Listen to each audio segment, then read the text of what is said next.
بعد انحباس الأمطار لفترة وتأثيراته العديدة سيما على القطاع الفلاحي، تتواصل ولليوم الثاني على التوالي موجة البرد التي اجتاحت ولاية جندوبة مع تساقط الثلوج بمرتفعات الجهة وخاصة بمعتمديات عين دراهم، ما تطلب تدخل الهياكل المعنية من تجهيز وحماية مدنية وغيرها لإزالة الثلوج لتسهيل حركة المرور.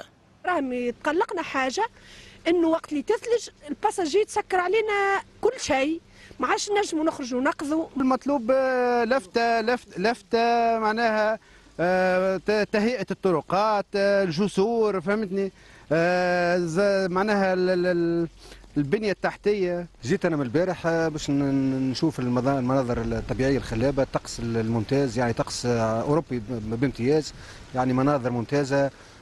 هذا الوضع اتخذت على إثره اللجنة الجهوية لمجابهة الكوارث وتنظيم النجدة بجندوبة جملة من القرارات، أهمها منع التنقل إلى معتمدية عين دراهم ما عدا متساكني الجهة وشاحنات التزود المختلفة، إلى جانب إيقاف الدروس بالجهة وبكافة المعتمديات التي شهدت تساقط الثلوج.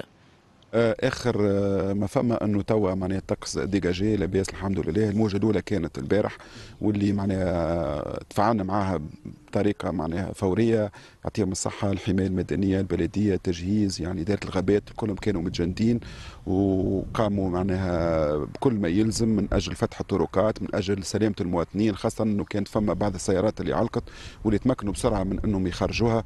وزيرة التجهيز والإسكان وخلال زيارة عمل أدتها إلى معتمدية عين دراهم أكدت جاهزية مصالحها مركزيا وجهويا لتوفير المعدات والإمكانيات البشرية والمادية اللازمة لدعم الجهة.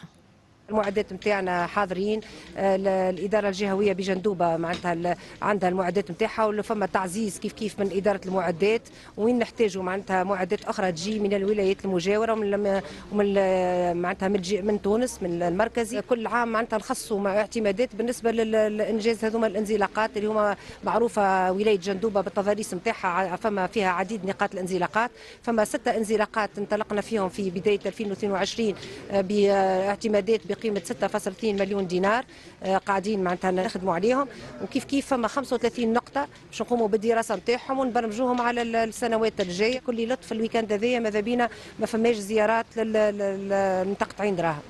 وفي حين شهدت مناطق تساقط الثلوج على غرار مرتفعات الشمال الغربي وخاصة ولاية جندوبة التي من المنتظر أن تشهد تساقط مزيد من الثلوج نهاية الأسبوع، وضع المعهد الوطني للرصد الجوي اليوم ولايتي بنزرت ونابل في مستوى يقظة عال بسبب الرياح القوية. وتسببت الرياح الرملية التي شهدتها ولاية جابس من 16 إلى 19 من جانفي الجاري في تكدس الرمال بالعديد من الطرقات المرقمة والمسالك الريفية، تدخلت على إثرها الإدارة الجهوية للتجهيز والإسكان بالجهة بمختلف تلك الطرقات والمسالك لفتحها أمام مستعمليها وتجنب انقطاع حركة المرور بها.